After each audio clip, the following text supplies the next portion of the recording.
Trekking ಪ್ರಿಯರಿಗೆ ಉತ್ತರ ಕನ್ನಡ ಜಿಲ್ಲಾಡಳಿತ good news ನೀಡಲು ಮುಂದಾಗಿದೆ. ಜಿಲ್ಲೆಯಲ್ಲಿ ಅತಿ ಹೆಚ್ಚು ಸುಂದರ ರಮಣೀಯ ತಾಣಗಳಿವೆ, ಸುರಕ್ಷಿತ ಮತ್ತು ಸಮೃದ್ಧವಾದ ನೈಸರ್ಗಿಕ ತಾಣಗಳಿವೆ.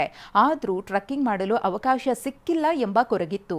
ಇದನ್ನು ನೀಗಿಸಲು ಜಿಲ್ಲಾಡಳಿತ ಮುಂದಾಗಿದೆ. ಜಿಲ್ಲೆಯ 32 ಸ್ಥಳಗಳು ಟ್ರಕ್ಕಿಂಗ್ಗೆ ಸೂಕ್ತ ಎಂದು ಗುರುತಿಸಲಾಗಿದ್ದು, ಅಧಿಕೃತ ಅನುಮತಿಗಾಗಿ ಕರ್ನಾಟಕ ಪ್ರಧಾನ ಮುಖ್ಯ ಅರಣ್ಯ ಸಂರಕ್ಷಣಾ ಅಧಿಕಾರಿಗೆ ಪತ್ರ ಬರೆಯಲಾಗಿದೆ.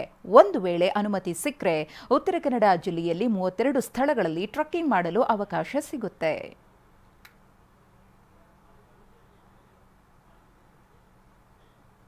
ನಮ್ಮ ಡಿಸ್ಟ್ರಿಕ್ಟಲ್ಲಿ ಸಾಕಷ್ಟು ಟ್ರೆಕ್ಕಿಂಗ್ ರೂಟ್ಸ್ ಫಾರೆಸ್ಟ್ನಲ್ಲಿ ಇರೋದ್ರಿಂದ ನಮ್ಮ CCF ಸರ್ ಐಡೆಂಟಿಫೈ ಮಾಡಿಕೊಂಡು ಅಲ್ಲಿ ಟ್ರೈನಿಂಗ್ಸ್ ಎಲ್ಲ ಮಾಡಿಕೊಂಡು ನೇಚರ್ ಗೈಡ್ ಅಂತ ಅಲ್ಲಿ ಟ್ರೆಕ್ಕಿಂಗ್ ಕರ್ಕೊಂಡು ಹೋಗೋರಿಗೆ ಟ್ರೈನಿಂಗ್ ಎಲ್ಲ ಮಾಡಿಕೊಂಡು ಆಲ್ಮೋಸ್ಟ್ ಒಂದು 32 ರೂಟ್ಸನ್ನು ಫೈನಲ್ ಮಾಡಿದ್ದಾರೆ.